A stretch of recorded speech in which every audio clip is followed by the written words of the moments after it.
Culto familiar, momentos devocionais. Você tem essa prática na sua família? Tem alguma dificuldade para vivê-la, implementá-la no seu lar? Sobre isso que a gente quer falar hoje. Eu sou Matheus Macedo. E eu sou Tatiana Macedo. E nesse podcast, o Zoe Talk, a gente se dedica a falar sobre família, criação de filhos, educação, tudo sob a cosmovisão bíblica. Então, queria convidar você desde já a curtir os nossos conteúdos, compartilhar e se inscrever em nosso canal para que outras pessoas também possam conhecer, possam aprender e desse modo serem abençoadas, né? Como eu falei, como eu introduzi, a gente vai começar hoje, vai falar hoje sobre culto familiar, esse tema tão importante. E para isso, a gente está aqui com dois convidados super especiais que a gente tem certeza que vão poder nos ajudar a falar sobre esse tema. Tem 3 filhos, e aí eu vou deixar eles se apresentarem. Pastor Ronaldo e Hendrika, a palavra está com vocês. Se apresentem um pouquinho, falem um pouquinho sobre vocês. Muito obrigado pelo convite, a gente fica muito feliz de participar, né, com vocês desse podcast. Para a gente é um privilégio, especialmente pela temática, algo que é importante para nós como família e para a igreja como um todo, né? E me apresentando um pouco mais, então eu sou Ronaldo, sou pastor presbiteriano, atualmente sou pastor da primeira igreja presbiteriana de Casa Caiada e estou concluindo aí meu mestrado, primeiro Novo Testamento, agora mudei para Teologia Filosófica. Uma confusão. Estou nessa jornada de mestrados. E também concluindo também minha graduação em filosofia, uma coisa nessa área. Um dia termina. Nessa área. Tá seguindo. Nas lutas acadêmicas. E Hendrika? Minha história é um pouquinho mais resumida. Eu tô mais objetiva, né? né? Eu sou mais objetiva. Na verdade, eu já me formei, né, mas não fiz mestrado. Eu sou formada em biologia. Eu estudei cinema, cheguei a fazer 2 anos, e aí quando eu casei com esse Atrapalhei ser aqui, ela atrapalhou. Ele atrapalhou minha vida um pouquinho, eu tive que encerrar. Acabou com a sua vida artística, né? Porque deixou o cinema por causa dele. Mas agora sua vida é um cinema com ele, né? Exatamente. Gostou desse insight? É um drama legal, não é terror, graças a Deus. Como eu gostaria de dizer, eu tô aprendendo agora para futuramente terminar os estudos de cinema e ter conteúdo, né? Pronto, perfeito. A gente tem que ter história para contar. Uhum. E nós, então, eu sou do lar, como costumo dizer do lar. Sou mãe em período integral, apesar de que eu não sei quando aqui uma mãe deixa de ser mãe, né? É verdade. E eu tenho trabalhado com o Ministério das Mulheres da Igreja, eu tenho trabalhado online também, traduzindo, escrevendo e fazendo o que Deus me manda fazer na hora, né? Auxiliando o marido na igreja. Especialmente auxiliando o marido já é um na bocado de trabalho, hein? Tati que o sabe também. Então. Amém. Amém, gente. Antes de a gente entrar na entrevista, vamos ter um tempo de oração, pedir que o Senhor nos dirija nesse momento. Senhor Deus e Pai, nós te agradecemos, antes de qualquer coisa, pelo privilégio de sermos filhos, Pai, de termos sido alcançados pela graça maravilhosa do Senhor Jesus, que nos salvou, nos regenerou, nos adotou, Pai, nos fez filhos do Senhor pela Tua graça, Deus. E nós te agradecemos por isso. É por isso que hoje nós conversamos sobre as coisas do reino, é por isso que hoje nós pensamos nas coisas do alto. É porque o Senhor um dia teve graça e misericórdia. E de um modo especial a nossa oração é que o Senhor nos dirija nesse encontro. Cada palavra, cada conversa, cada ideia seja dirigida pelo Teu Espírito Santo e que sirva, Pai, esse tema tão importante do culto familiar, das devocionais em família, para edificar as pessoas que vão ouvir esse conteúdo, para especialmente que elas possam viver, Senhor, essa prática tão especial e abençoada em suas famílias. É a oração que fazemos, em nome de Jesus. Amém. Amém. Então vamos lá, gente. Eu queria começar com uma pergunta para vocês. O que é um culto familiar? Seria a primeira pergunta importante, a gente definir, ou tentar pelo menos trazer uma definição, para que a gente possa, a partir daí, pensar como viver isso, né? O que é que vocês podem ajudar a gente nesse sentido? Eu vou começar, depois a Drica complementa. Se precisar, né? Se precisar. Culto familiar, a gente sempre tem que considerar ele em relação ao culto público, dominical. E a primeira coisa que a gente tem que lembrar é que não é um culto público, não é um culto que a gente faz com a igreja. por isso, ele tem uma liberdade muito maior do que geralmente nós temos no culto público, onde a gente tem uma liturgia mais fixa, algumas questões mais habituais dentro dessa estrutura. O culto familiar não. Exatamente por essa liberdade é que não é tão fácil definir em termos litúrgicos, mas muito mais em termos de objetivo. O culto familiar, ele tem como objetivo instruir a família na palavra do Senhor e dar aos coraçõezinhos, especialmente das crianças, o hábito certo de adorar a Deus, não só com a igreja, mas todos os dias. Então, essa seria uma ênfase importante dentro da estrutura do culto familiar.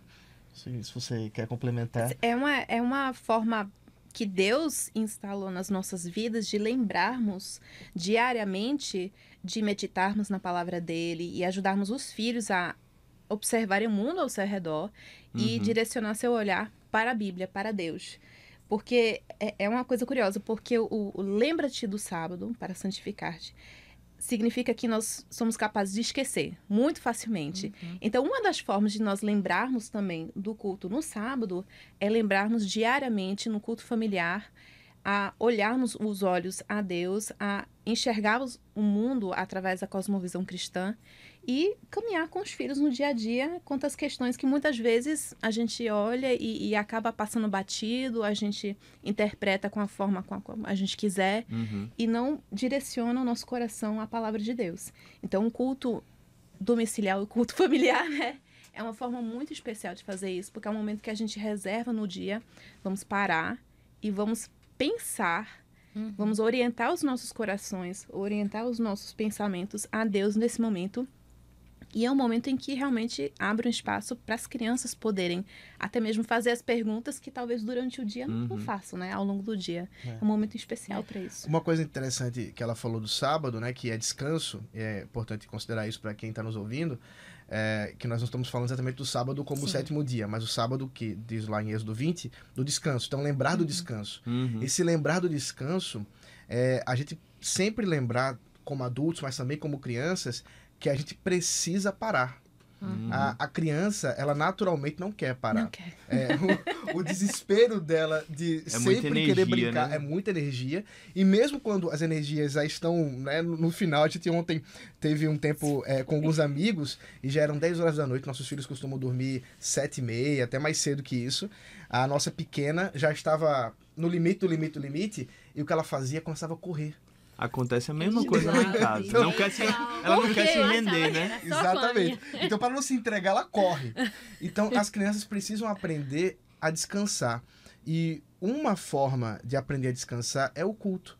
É esse momento de parar para ouvir, parar para orar, que é muito difícil para a criança, mas isso é um hábito, uma estrutura do coração que precisa ser desenvolvida. E é por isso que ela não pode ser uma frequência pequena, né? Ela tem que ter uma certa repetição para que isso vá inculcando, né? Como diz Deuteronômio 6. Perfeito. Então, qual a importância, vocês diriam, de ter esse culto familiar? Porque, assim, alguns pais podem pensar na correria do dia a dia. Não, a gente já vai na igreja domingo, ora em cada refeição. Não tá bom, não? Qual a importância, de fato, de ter esse culto familiar? Acho que é importante considerar a diferença de uma oração na refeição e de um culto, de fato. Orar na refeição é alguma coisa que você faz especificamente ali naquele momento e de gratidão pelo alimento específico. Tem uma coisa mais específica acontecendo ali. Mas o culto familiar, ele tem outras ênfases. Seja a leitura da palavra, seja a intercessão, uma coisa que a gente faz e a gente tem aprendido a ver a importância disso para com as crianças, é lembrar de pessoas para orar por elas e as crianças desenvolverem isso. Então, vez ou outra, a gente faz assim, vamos orar por tia fulaninha, ou por vovó, ou por alguém da escola, e a gente já teve algumas coisas muito curiosas, e perguntar assim, quem que vocês querem orar da escola? e eles lembrarem de pessoas e até mesmo de situações realmente de necessidade daquelas pessoas, e isso desenvolve no coração da criança a misericórdia, desenvolve até mesmo o amor mesmo, o cuidado para com o outro. Lembrar que você não está orando somente por você. A intercessão, né? Da intercessão, porque é muito fácil para a criança pensar no brinquedo dela, de pedir para papai do céu alguma coisa que ela está querendo, né? Mas assim, mais do que isso, ela lembrar dos outros. Então, essa oração de intercessão, ela faz mais sentido dentro desse contexto do culto familiar do que simplesmente a gratidão num culto, num momento de oração pela refeição, né? Mas tem outras coisas importantes, né, para o culto que você pode... A importância, né, é como a gente chegou como eu comentei, é justamente essa necessidade que nós temos de diariamente pararmos e observarmos a nossa vida à luz da palavra. Então, se a gente fizer isso apenas uma vez por semana, no domingo, e geralmente são outras pessoas que estão fazendo isso, não somos nós, né? Nós estamos recebendo também, nós estamos ouvindo também, mas a importância de fazermos isso diariamente, a sentarmos, a lermos a palavra de Deus, a louvarmos a Deus juntos e orarmos, é justamente essa intimidade que nós criamos como família, nesse processo de compreender a vida através da luz da palavra de Deus diariamente. E é uma coisa que vai realmente inculcando. A palavra diz, você vai ensinar essas coisas quando você sentar à mesa, quando você levantar, quando estiver caminhando. E há oportunidades durante a semana que vão surgindo que você se esquece no domingo. Então, pode haver alguma briga no dia, lá na escola, alguma situação constrangedora, alguma dificuldade, alguma tristeza, algum sofrimento, que se você esperar até o domingo para tratar isso, ou se você só pautar a vida devocional da família na oração, na hora da refeição, não entra em profundidade. A criança acaba não resolvendo isso por si mesma. Não tem material, não tem instrumento. Ela não é ensinada a como olhar a vida através da palavra de Deus. Então, é um momento necessário diário para fazer isso. Uma coisa que ela está falando que eu acho que é fundamental é que a gente pode dizer assim que o culto doméstico, o culto familiar, ele nos dá a moldura para olhar a vida. Então, ao invés da criança viver a vida dela, vai para a escola ou aprende com os pais, seja lá como é a dinâmica familiar, o pai sai para trabalhar, a mãe fica, a mãe sai para trabalhar, fica com a babá, o que seja a dinâmica familiar. E aí são muitas formas de dinamizar a coisa. Vê TV, faz exercício de casa, tudo isso envolve uma série de dinâmicas, mas ela precisa de uma moldura para olhar a vida. Ela precisa de uma moldura para ela olhar por que ela faz o exercício da casa ou de casa, por que ela vai para a escola, por que ela tem que honrar os pais, por que ela tem que ver TV, mas nem tudo que ela vê na TV ela pode ver, por isso que os pais de vez em quando fazem uma censura. Por quê? O que explica isso? Só tem um lugar que ela vai encontrar essa resposta. É no culto familiar. Que é exatamente esse limitar do olhar dela. Afinal de contas, nossa vida ela envolve-se em lentes, né, em cosmovisão. Então você está desenvolvendo uma cosmovisão naquela criança para ela saber que o relacionamento dela com Deus não é apenas um momento da vida dela, mas envolve, na verdade, todo o momento da vida dela. E aí a ideia da frequência, né, de você fazer isso habitualmente. Eu te queria fazer um comentário e daí puxar uma pergunta. A gente olha lá em Deuteronômio 6, ele traz aquele padrão da instrução de maneira contínua, insistente, repetitiva. De algum modo, poderia até parecer algo chato se você olhar de uma maneira errada, que não é. Mas é nessa ênfase de realmente da importância da repetição, de você usar todos os momentos para poder ensinar os seus filhos. E eu estava pensando aqui que o contexto em que Deuteronômio 6 foi escrito é ainda enquanto o povo está antes de entrar na Terra Prometida, ou seja, quando o povo está sendo preparado para viver naquela cultura na qual eles experimentariam cosmovisões, culturas completamente distintas e especialmente rivais do reino, da visão de Deus para a vida deles. E eu fiquei pensando agora que Deus ele tratou de ser muito claro nessa importância da repetição, do compromisso dos pais. E eu, olhando para os nossos dias, eu acredito que a gente tem muitos paralelos com o contexto que a gente vive hoje. Obviamente contextos diferentes, uma cultura diferente, mas algo semelhante, que é nós estarmos vivendo também em uma cultura extremamente secularizada, nas quais dominam várias narrativas diferentes, e as crianças se veem tentadas, do mesmo modo, a adotarem essas narrativas para sua vida e viverem conforme elas. Então, eu fiquei pensando, né, como isso é atual para a gente hoje, como é urgente a igreja recuperar isso. Sempre foi, mas especialmente nesse contexto de secularização que a gente está vivendo, é um chamado que os pais não podem perder de vista, sob pena de eles estarem entregando seus filhos, não aos cananeus, né, mas hoje às outras várias culturas e cosmovisões que estão sendo formadas. Então, desse pensamento, eu acho que a pergunta que eu faria Deuteronômio 6 fala, claramente, a gente poderia extrair dali a importância desse momento, poderíamos usar até entre aspas, litúrgico de um culto em casa. Eu digo litúrgico não como um culto de domingo, mas da frequência, de marcar um horário e tal, de ter algo de compromisso.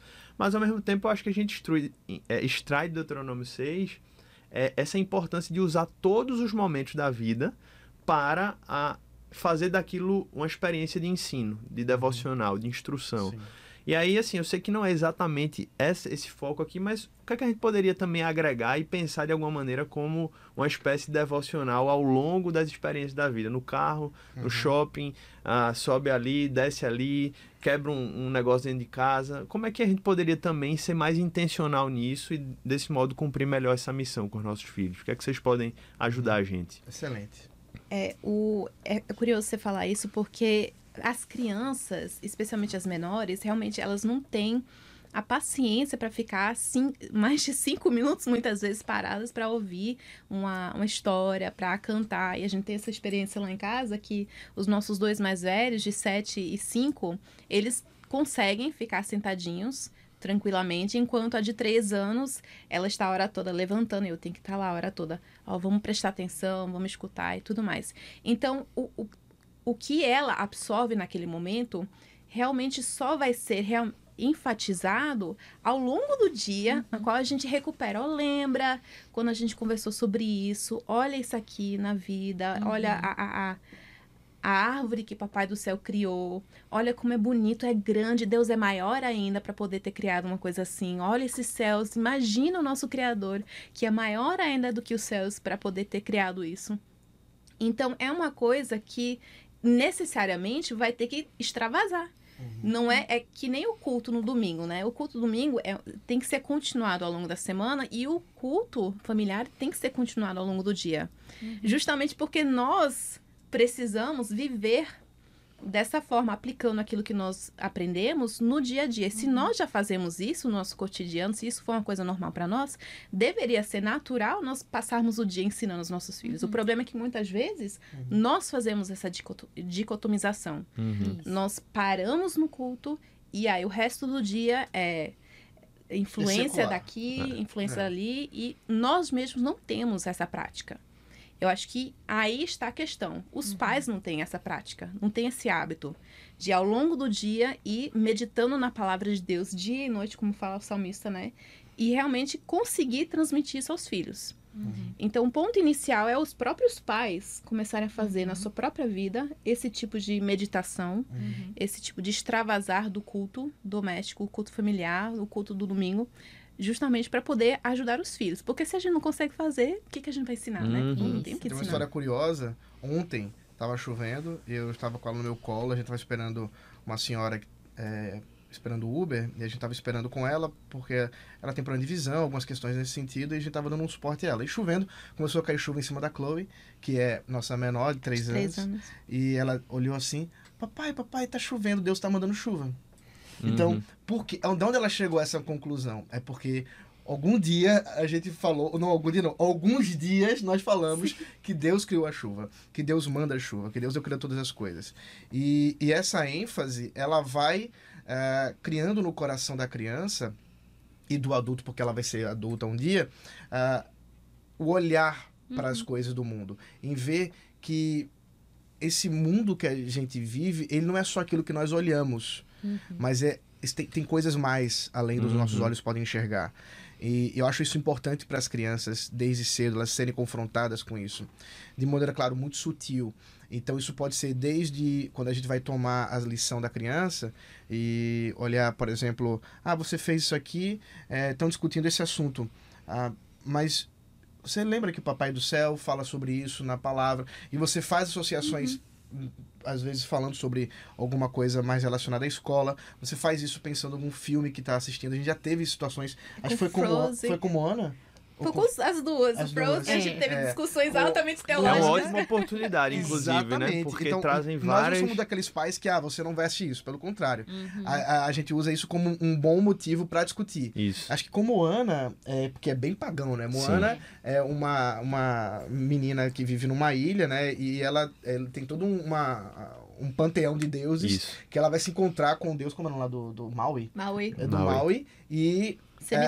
Para restaurar o coração de Tefiti. Exatamente, isso. E tem uma coisa curiosa, é que o Maui, ele canta uma música onde ele se coloca, ele é super orgulhoso, ele se coloca, e eu lembro disso, foi Samantha, né, que ouvindo, e ele fala que criou todas as coisas e tudo mais, ela fez, não foi Maui que criou todas as coisas, foi Deus que criou todas as coisas.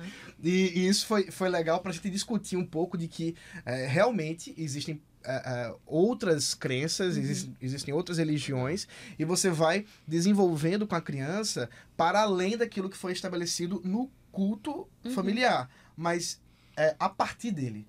Eu acho que ele estabelece uma espécie de fundamento, as bases, afinal de contas está lendo a Bíblia, e depois você vai desenvolver isso em muitos outros momentos. E esse desenvolvimento ao longo do dia facilita a transição para o culto também, né? Porque se você passa o dia já com essa mentalidade, sentar para cultuar a Deus juntos, não vai ser uma coisa assim... O que é isso, né? É diferente, vou ter que parar tudo que eu tô fazendo agora para fazer uma coisa super diferente. Vai ser uma transição mais normal para as crianças. Isso é muito importante, né, gente? Porque alguns acusam... ou as escolas, ou os pais que valorizam e entendem essa importância grande da influência, do discipulado, da catequese, como uma tentativa de isolar, de... como é que eu posso colocar dizer? A criança numa bolha. Colocar numa bolha. Quando, na verdade, né, a boa educação cristã, ela tem o objetivo de capacitar. E essa capacitação, ela envolve o conhecimento de todas as outras ideias, filosofias que vão vir contra aquilo que a palavra de Deus revela. Exatamente. Então seria um erro também ver esse meio da educação como uma fonte de isolamento. Não. Obviamente há fases, então há momentos em que a criança ela pode ser exposta e é preciso de uma sabedoria para saber quando é o momento de conversar sobre tal tema, ou a profundidade, né? Mas é muito importante usar essas experiências diárias para poder dizer, poxa, vamos apresentar a verdade a partir daquilo que não é a verdade, daquilo que não é o certo, né? Isso ajuda nesse processo. Eu queria falar duas coisas sobre isso. Só um minutinho. Deixa eu falar duas coisas, só para não esquecer. A primeira é que dentro desse contexto familiar e que você está trazendo aí da questão de como bolha, né? Essa ideia da bolha, é lembrar que, na verdade, todo mundo vive numa bolha. E que a bolha cristã é a mais abrangente de todas, porque ela é a partir da própria, do próprio Criador. E isso é uma coisa importante para quem nos ouve, que quando a gente está falando assim, por exemplo, que nós estamos confrontando visões de mundo com relação a desenhos da Disney ou qualquer outra coisa, os desenhos da Disney também têm a sua própria bolha. E a gente precisa confrontar essas bolhas, né? E uma outra coisa é que o culto familiar, ele pode servir como um treinamento para os nossos filhos, como eles estão realmente lidando num mundo hostil ao evangelho, num mundo hostil à visão cristã de mundo, mas a gente não está treinando eles com uma vovozinha, a gente está treinando eles com um boxeador, a gente está treinando eles com Mike Tyson. Então como é que a gente treina eles com Mike Tyson? Expondo, claro, dentro de um contexto, ideias conflitantes. A gente pode fazer isso. Então, trazendo a ideia correta e pode conflitar com outras coisas, pode confrontar com outras coisas, como, por exemplo, esse caso. E aí a criança vai desenvolvendo seus anticorpos naturais a partir dessa perspectiva. Teve um momento lá em que, lembra, durante um dos cultos, que João veio pra gente e perguntou assim, qual é a prova de que isso que eu estou vendo aqui é verdadeiro? E o que prova pra mim? Eu quero provas, me mostre aí. Ele disse assim, papai, eu quero saber qual é a prova arqueológica. Ele falou arqueológica. Arqueológica, porque a gente estava conversando sobre a arqueologia. Lá deve estar meu filho de 7 anos querendo provas arqueológicas sobre a existência de Jesus, sobre a existência... Ele falou assim, não, eu quero saber como é que eu sei que Abraão, Moisés... Que tudo isso é verdade. Ele já leu o Novo Testamento ano passado, nessa pandemia. Foi muito interessante que ele leu todo o Novo Testamento e agora está em Deuteronômio no Antigo Testamento. E aí ele vem com essas questões arqueológicas. Calma aí, jovem. Peraí. E foi interessante ver que ele tem essa tendência a um cientificismo do coração dele. Ele gosta dessa ideia de lógica, de matemática.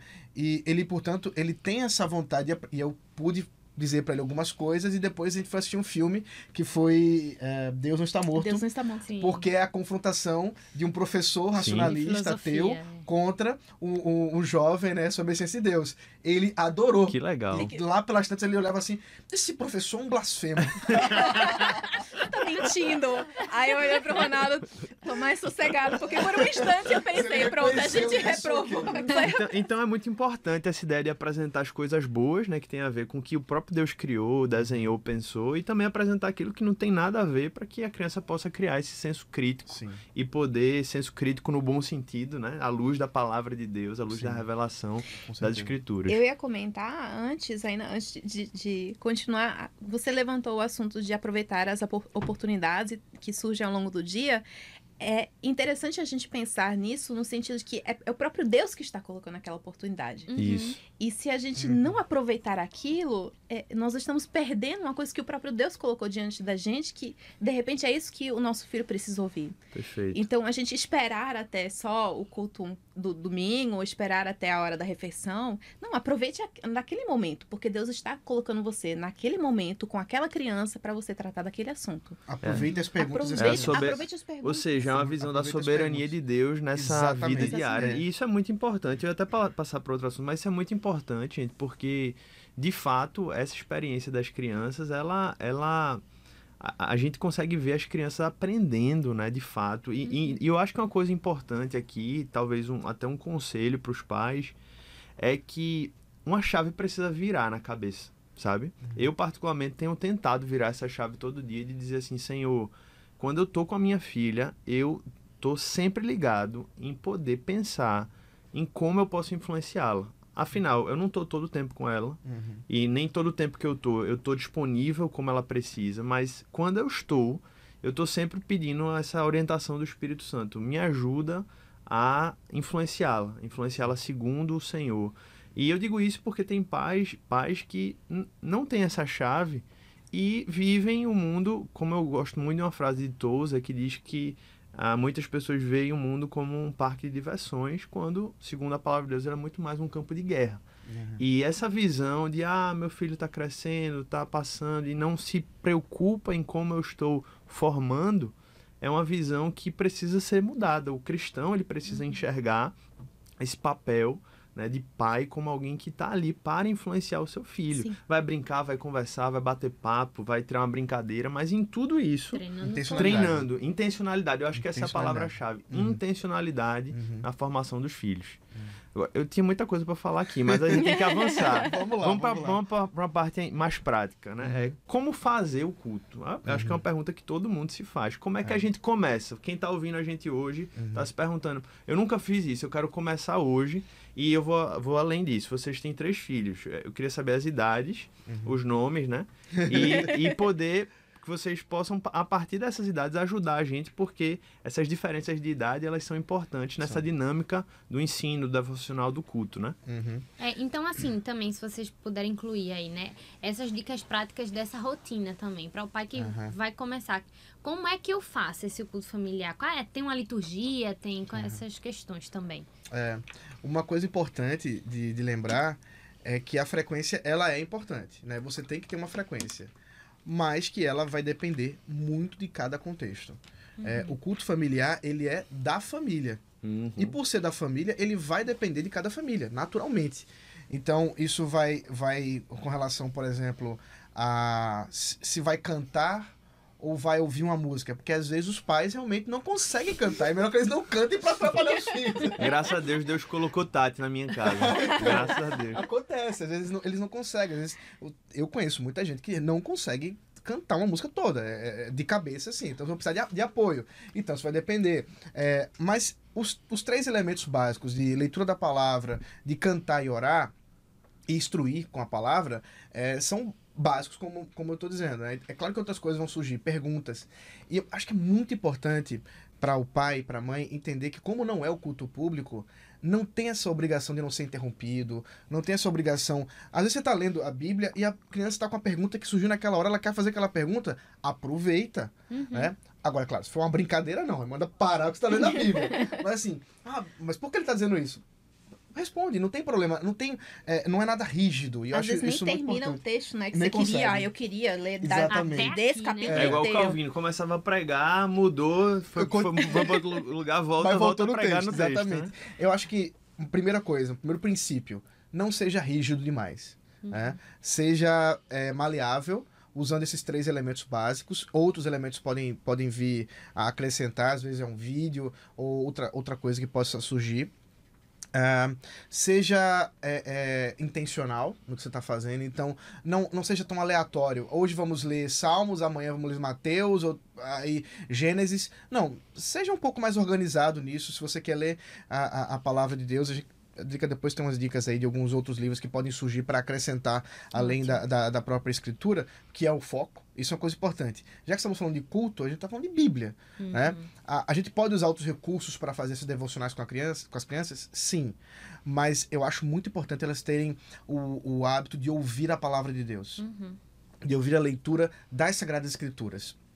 Nesse sentido, você vai variar com a tradução, com a versão bíblica. Você não necessariamente precisa usar a Almeida Corrigida Fiel, que vai usar cousa. Né? Você não precisa fazer isso. Mas eu teria muita dificuldade em você só usar paráfrases. Então, por mais que elas sejam claras, a criança ela precisa ser habituada a ouvir o texto, inclusive como ela ouve no culto. Porque, afinal de contas, é o que ela vai ouvir. E isso é uma questão de hábito. Uma sugestão que eu dou em termos de versão é uma que eu estou gostando bastante de fazer a leitura, é a versão nova versão transformadora, que é da Mundo Cristão, que saiu há pouco. Eu acho que ela é bem legal de usar em casa, porque ela é muito clara, o texto ele é mais fluido, e isso é legal para as crianças. Legal. Mas eu acho que não deveria se limitar a isso, não. Acho que você vai desenvolvendo. E não ter medo disso. Uma coisa bem importante. Você não precisa limitar a criança a ouvir o que ela compreende. Isso é uma coisa um tanto desafiadora em termos pedagógicos, mas, na verdade, nós sempre deveríamos desafiar nossos filhos a entender além do que eles podem, de acordo com a idade. Até porque quem é que pode realmente dizer o que aquela idade pode compreender? Afinal, a gente não tem toda essa capacidade de abarcar aí as limitações de compreensão. E, nesse sentido, não ter medo de dar palavras novas, e desafiar eles. Eu não entendi essa palavra, papai. Então, papai vai explicar para você. E você vai, então, ensinando muitas outras coisas além daquilo que realmente está envolvido ali. E é uma coisa boa que nós aprendemos mais explicando, né? Isso. Nossa, então é abençoador tanto para a gente quanto para os filhos. E às vezes eles têm uns insights bacanas, né? Que a gente fica pensando, poxa, eu nunca tinha pensado nesse sentido. E Deus colocou essa criança aí pra... Uma coisa de horário também, assim, eu acho que vai depender de cada família. Sim. Tem que ser de manhã, tem que ser de tarde, tem que ser de noite. Vai depender da sua família. Mas tem um tempo para isso. Não precisa serem 2 horas, mas 15 minutos. Vai depender também Dependendo da criança, das crianças. verdade. E aí vem essa questão da diferença das idades, né? Uma coisa que a Drica estava falando, acho que você pode falar, né? Da ênfase que a gente tem que dar em termos de idades. Ah, sim. Então, é muito comum a gente querer, com filhos... Os nossos filhos são João Gabriel, Samantha Elizabeth e Chloe Helena. João com 7. João com 7. Samantha com 5. 5,5. E Chloe com 3. Com 3. E é impressionante a diferença de compreensão que eles têm. Impressionante. A Chloe não consegue nem ficar parada. Na verdade, a hora toda ela quer interromper para falar que Jesus é grande, Jesus é poderoso. É evangelista. Exatamente. A gente tá falando de Abraão e, de repente, ela levanta a mão. Papai, Jesus me ama. Ela é cristocêntrica. Ela tá vendo Jesus em Abraão, tá vendo? Ela só consegue ver Jesus. Exatamente. Mas é importante, eu acho pessoalmente, né? Aí podemos conversar sobre isso, a gente focar nos mais velhos, em oferecer o material para os mais velhos, para não infantilizar o evangelho e eles perderem então o interesse achando que isso é uma coisa só para bebê. E aí oferecer para eles, os mais velhos, também a oportunidade de aprender a como explicar para os mais novos. Porque enquanto a gente está ensinando então ao João e a Samantha, a gente também tenta adaptar para Chloe. A gente nem sempre tem figurinha para mostrar, nem nada, mas a gente tenta descrever, né? Fazer uma descrição visual. E às vezes o João mesmo, ele vai corrigir uma coisa que a Samantha fala, a Chloe fala, e tenta explicar imitando os pais. Isso é uma coisa maravilhosa, porque uma vez que você aprende a ensinar para quem precisa de ajuda, você mesmo aprende mais e você tem a capacidade também de ensinar para os outros. Sim, legal isso. Então, essa questão de tempo, a questão de rotina, eu sou mais rígida, né? Na questão de estrutura. Ela é holandesa, tantas vezes então, eu já assim, montei o cronograma, eu falei, meu amor, às 7 horas a gente vai sentar. A gente vai fazer tal e tal e tal coisa. A gente vai fazer uma liturgia assim. Aí eu mostro pra ele quase dá uma risadinha. E tem disciplina quando não chega no horário, 7-1. Disciplina. Não janta. Isso, exatamente. E é uma coisa difícil, muitas vezes, porque às vezes tem que ter uma conversa mais séria com a criança pela manhã e não sobra tempo, aí a gente joga pro almoço, às vezes não dá tempo que tem uma correria, aí deixa pro jantar. Mas essa questão de flexibilidade é muito importante, mas manter a questão de ser diário. A questão de ser diário. Mas ajuda. Ter um momento, assim, pela manhã, depois do café da manhã, ou depois do almoço, depois do... Boa noite, antes de dormir. Relacionado à alimentação é muito bacana, porque Ajuda. Geralmente a criança tá mais calma, né? Sim. Já tá alimentada. Parar, E geralmente Isso é um coloca a momento mesa, que a né? família já tá Parar. Se você unida, conseguiu já parar, tá... então você aproveita aquele momento que parou. Né? Sim, E isso é um desafio grande para parar a criança, né? é Então, verdade. se você consegue parar... Às vezes eu já até começo a falar enquanto eles estão comendo, né? Porque a boca já tá cheia. Exato. Então você Mais fácil. aproveita o recurso da alimentação. Pois é. E material que você tinha? Sim, material. Um dos materiais, isso aqui não é Bíblia. É, Não é Bíblia. mas a gente usou Mas bastante também. É em principalmente os inglês. menores. Tem uma versão, tem uma tradução. Que é, como é o nome? O Livro de Histórias Bíblicas de Jesus. Uhum. Tem traduzido. Tem pela traduzido. CPAD. Tradução Legal. muito ruim. É uma pena, assim. A gente tem os dois, em português e inglês. Aqui o em português tá tudo rasgado. Aí o inglês tá... Acho que esse aqui A também, tradução ó. em inglês que é melhor. sobreviveu. Mas tá mesmo. Não, em inglês ele foi escrito em inglês. Desculpa. a O versão- original é melhor. É, que era Original. da Celluloid Jones. Porque tem algumas questões, até mesmo teológicas, que por uma tradução errada acaba dificultando um pouquinho a compreensão. Uma das coisas principais desse material, pra mim, é que ele vai de Adão e Eva até a Apocalipse, basicamente, mas sempre centrado em Jesus. Isso é muito importante. Então, todo o texto, especialmente o Antigo Testamento, que é o mais difícil, ele não é moralizante, Perfeito. mas ele é muito mais cristocêntrico. Isso é um desafio para os pais. Porque nós aprendemos, desde as nossas escolas dominicais, que toda historinha bíblica ela tem um fundo moral, tem um moral da história. Isso. Até por causa das fábulas de Esopo, né, dos contos de Grimm, etc. Então a gente fica achando assim, a gente tem que achar um moral da história. Que não é ruim, moral da história são importantes e tem o seu contexto. Mas quando a gente pensa no texto bíblico, ele tem um objetivo. E o objetivo é Cristo. E se eu não cheguei nele ainda, então eu não cheguei no objetivo dele. É importante para a criança ver isso. E eu acho muito legal que a Sally, ela conseguiu bem fazer isso. Só para dar um exemplo, que é um dos que eu mais gosto. Tem o dilúvio. Noé sai da arca da arca, né, da aliança, não, da arca do dilúvio lá. Essa figura aqui. Exatamente. Os animais, ele sai da arca, Deus faz o arco, né, o arco-íris, faz aliança com Noé, ela tá contando essa história, e no final ela vai dizer assim, agora o arco de Deus não está mais apontado para o homem, está apontado para os céus, porque agora o próximo alvo de Deus será o seu próprio filho. Eu disse, caramba, de onde ela tirou isso? Foi. Então ela teve uma sacada muito legal. E sempre apontando para Cristo. E eu já usei isso até em sermão, porque eu acho isso maravilhoso. Então, pra você ver, que é um livro muito legal. Obviamente não é a Bíblia, mas eu acho que ajuda muitos pais a pregar Cristo para os seus filhos através da própria Bíblia, das histórias bíblicas. Então é um livro que a gente indica em português também, é claro, afinal de contas nem todo mundo tem acesso à língua, mas considerando aí que de vez em quando você vai ter uma dificuldade na leitura, porque me parece que o pessoal traduziu do Google, assim. Pegou, jogou lá. Jogou. Tem as coisas não, isso é muito legal, gente, porque material é uma coisa que pessoas têm dúvidas, né? Eu, particularmente, a gente comprou um livro recentemente, pegou na livraria rápido e tal. Quando eu comecei em casa, disse, vamos lá, vou começar a ler, né? Pra Malu, de histórias também, uma vez que a gente tem a importância das narrativas também, né? Na formação do imaginário e, né? da própria formação da criança. Aí quando eu passei, vamos lá, Adão e Eva, criação, tá legal. Aí quando eu passei, pulou pra Abraão. Aí eu disse, mas peraí. Aconteceu alguma coisa comigo? Não, mas peraí, foi só sobre criação. Aí eu disse, mas assim, não, o principal, né? Cadê a queda? Não teve a queda. Gente. Aí eu disse, não, eu disse, é brincadeira. Eu disse a ela, é brincadeira. Matheus foi olhar até o final pra ver se ia mudar de lugar. Porque, veja... Será que tá lá no Apocalipse? Eu fiquei muito preocupado, eu fiquei realmente na hora, porque assim, a queda é fundamental, a compreensão de toda a Escritura. Exatamente. Porque eu preciso de um Salvador. Exatamente. Porque vai precisar da restauração de todas as coisas se não tem pecado, né? E aí, assim, eu fiquei impressionado e um dos problemas também desse material é que ele tem uma ênfase muito moralista. Sempre a conclusão é: Deus ajudou Daniel na cova dos leões, ele vai ajudar você também. Seja como Amém. Daniel, é uma das aplicações, Abraão. Mas isso não é a ênfase, né? Senão eu caio no moralismo, né? Exatamente. Então isso é muito sério. Uma coisa importante, né? Então, o material fundamental é a Bíblia. Esse é o material principal. Esse é um livro que a gente indicaria.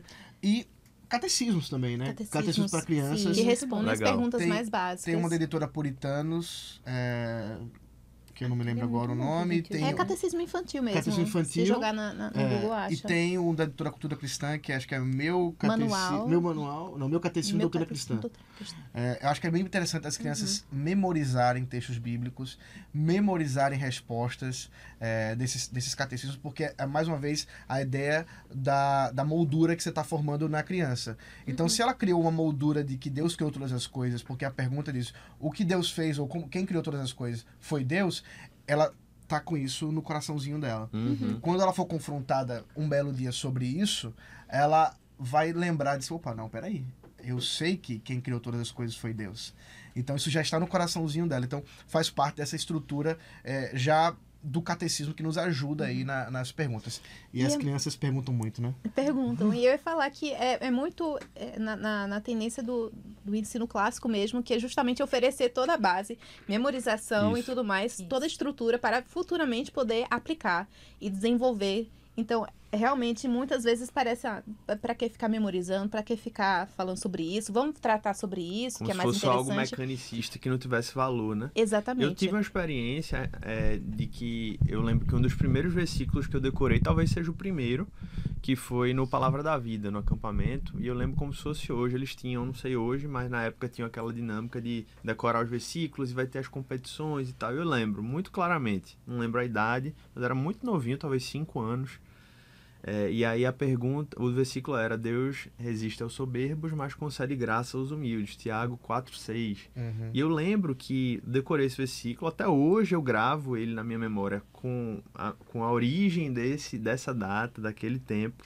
E eu lembro que na época da minha conversão e já na adolescência e juventude, na conversão onde eu de fato entendi a graça, entendi a salvação em Jesus Cristo, esse versículo foi muito importante. Porque eu entendi que Deus ele concedia graça a mim naquele momento, uma vez que eu me reconhecia pobre em espírito, que eu precisava de Jesus. E esse versículo que foi decorado de maneira tão, assim, naquela época eu não entendia aquelas categorias, ele ecoou de maneira muito forte no meu coração. Né? Então, até um testemunho. Né? Isso é muito importante, porque a palavra diz que o Espírito nos ajuda a trazer a memória, né? Essas coisas. Agora, o que ele vai trazer a memória se a gente não encher, né? não encheu a nossa memória? Exatamente. E é impressionante, né? Vocês falando isso sobre o catecismo, a gente teve essa mesma experiência com Malu lá em casa. A gente fez ela com 2 anos, a gente fazendo. Você imagina, com 2 anos a criança não vai. Impressionante. Como a gente fazia as perguntas e ela respondia tudinho. É muito fofo. É uma capacidade. Então, assim, também pros pais, né? Que talvez saibam, não, mas isso aí é muito difícil pra cidade, é o que vocês falaram, né? Não dá esses limites, assim, nesse sentido, Estimule, né? Vamos estimular e vamos ver, né? Eu acho que esse estímulo, ele é bem importante. E aí eu uso uma ilustração da arte marcial, ou até mesmo dos esportes. Tem uma coisa chamada memória muscular, que geralmente quem está no esporte de alto desenvolvimento, né, de alto impacto, que seja, ele tem que treinar essa memória muscular dele. Então, por exemplo, um lutador, ele treina muito um golpe até o momento em que ele consegue fazer sem pensar. E, nesse sentido, a memorização de textos bíblicos, a memorização do catecismo, é alguma coisa que vai ficar na memória da criança, que quando ela mesmo não quiser aquilo ali, em situações de sofrimento, em situações de angústia, aquilo virá, porque ela treinou a mente dela, ou foi treinada para aquilo ali. Então, às vezes é uma dúvida, às vezes é uma situação da vida mesmo, de dor e sofrimento, etc., e veio aquele texto, veio a palavra, e é Deus falando. Amém, é Deus falando. A própria música, né? Música também. Música Isso, boa. muito importante, E música, ela fica gravada Perfeito. numa área diferente do nosso cérebro. Tanto é que eles realizaram uma pesquisa, eu não sei se tem outras pesquisas relacionadas, em pacientes com Alzheimer's, Sim. que esqueceram de tudo, menos as músicas. Uhum. Então, imagino, futuramente, até mesmo os versículos você pode esquecer. Mas a música, se ela for coerente, se ela for com a base bíblica muito boa, ela vai permanecer com você. E as crianças pegam música muito rápido. Você tinha falado de alguns grupos que a gente usa para cantar com as crianças. Tem um álbum chamado Deus Me Fez, que hoje de manhã mesmo a gente cantou, né, sobre o pecado. Uhum. O que é pecado? Aí tava as crianças indo pra escola cantando o que é pecado. Quem é o... Do Estênio Márcios e do Diego Venâncio. Legal. Deus Me Fez. Muito bom. É já ouvi muito falar bom. desse álbum. É muito bom. Até agora, acho que eles estão para fazer 10 mandamentos, uma coisa assim. É muito legal, as crianças adoram. E, assim, elas aprendem com a música. E isso é algo também muito importante. E tem um outro que é o... Deus Me Fez. Não, a Bíblia diz. A Bíblia diz que é baseado no Breve Catecismo. Que tem em português e que é baseado no Breve Catecismo de Westminster. Né? E é bilíngue. Então ela canta em português e canta em inglês. Canta em português legal. e canta em inglês. Depois a gente precisa de uma lista aí, gente. É. Desse próximo vai ter que escrever um textinho aí pra gente, viu? Ó, a gente tá com o tempo já alongado, então a gente vai precisar encerrar, mas eu queria agradecer a vocês demais pela presença. Foi muito rico. Muita coisa aqui que vai abençoar, tenho certeza, muita gente. Então eu queria agradecer. Mais uma vez, pedir quem nos acompanha que você possa curtir esse conteúdo, compartilhar, se inscrever em nosso canal, como um meio de abençoar outras pessoas, né? De levar isso para outras pessoas conhecerem a Jesus e viverem por Jesus, viverem pelo reino. Então, mais uma vez, obrigado. Deus abençoe muito a vida de vocês. Obrigado, gente. A gente gente. agradece também. Foi uma honra e que possamos contribuir em outros momentos aí para discutir mais sobre os assuntos, que é muito legal. Sem dúvida, sem dúvida. Com certeza, espero que sim. Então, como a gente sempre encerra, a gente pede a bênção do Senhor, pedindo que o amor de Deus, que a graça maravilhosa do Senhor Jesus e a comunhão do Espírito Santo recaia sobre todos nós. E até o próximo Zoe Talk.